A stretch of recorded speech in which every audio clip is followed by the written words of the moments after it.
સમગ્ર ગુજરાતમાં સ્થાનિક સ્વરાજની ચૂંટણીના પડઘમ વચ્ચે હવે ઉમેદવારોએ પ્રચાર પ્રસાર શરૂ કર્યો છે અને આ પ્રચાર પ્રસાર વચ્ચે પાટણ જિલ્લામાં પણ જે સ્થાનિક ઉમેદવારો છે ઉમેદવારો મેદાને આવ્યા છે। જોકે પાટણ જિલ્લાની જો વાત કરવામાં આવે તો પાટણના ધારાસભ્ય કિરીટ પટેલ પાટણનું જે બાલીસણા જિલ્લા પંચાયતની જે સીટ છે આ સીટના કાર્યાલયમાં ઉદ્ઘાટનમાં પહોંચ્યા હતા અને ઉદ્ઘાટન કર્યા બાદ જે સભા સંબોધી અને આ સભામાં જાહેર મંચ ઉપરથી તેમના જે ઉમેદવાર છે તેમના ઉમેદવારને સલાહ આપતા કહ્યું કે ભારતીય જનતા પાર્ટી અને ભારતીય જનતા પાર્ટી સામે તમારે કામ ઘટાડવું હોય તો તમે ચોખ્ખા હોવા જોઈએ કાં તો તમે લુખ્ખા હોવા જોઈએ। આ પ્રકારનું નિવેદન સામે આવ્યું છે તેની વિગતે ચર્ચા આ વિડીયોમાં કરવી છે। વૈષ્ણવજન તો તેને કહીએ જે પીડ પરાઈ જાનાને રે। નમસ્કાર, હું છું દિનેશ ઠાકોર। નવજીવન ન્યૂઝમાં આપનું હાર્દિક સ્વાગત છે। વાત સમગ્ર ગુજરાતમાં ચાલી રહેલ જે સ્થાનિક સ્વરાજની ચૂંટણીની છે।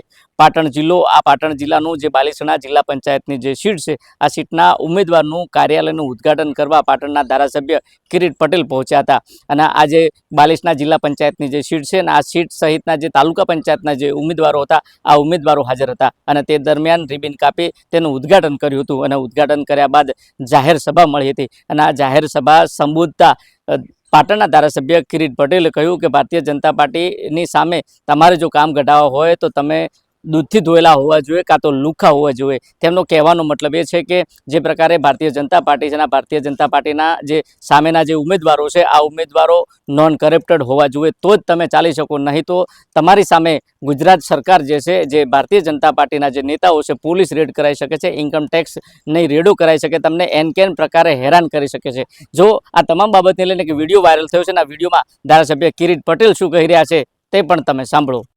તો હું કાયમ કહું છું, આ મીડિયાવાળા પણ હમણાં કાલે મીડિયામાં ચલાવજે।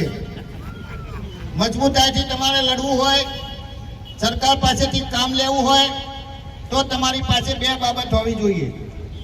કો તો તમે સાવ ચોખ્ખા હોવા જોઈએ, કો તો સાવ લુખ્ખા હોવા જોઈએ। તમારી પાસે કંઈ ના હોય, ના પોલીસ તમને કંઈ કરી શકે, ના ઇન્કમ ટેક્સ વાળા કોઈ કરી શકે, એવા સાવ તમે લુખ્ખા હોય તો તમે લડી શકો, કો તો તમે સાવ ચોખ્ખા હોય, તમારી ઉપર એક પણ રૂપિયાનો ભ્રષ્ટાચારનો આક્ષેપ ના હોય, તમે કોઈ વિવાદમાં ના આવ્યા હોય તો તમે લડી શકો। બાકી તમને ખબર છે કે સરકાર સામે લડવાવાળાની, સરકાર સામે બોલવાવાળાની શું પરિસ્થિતિ થાય છે।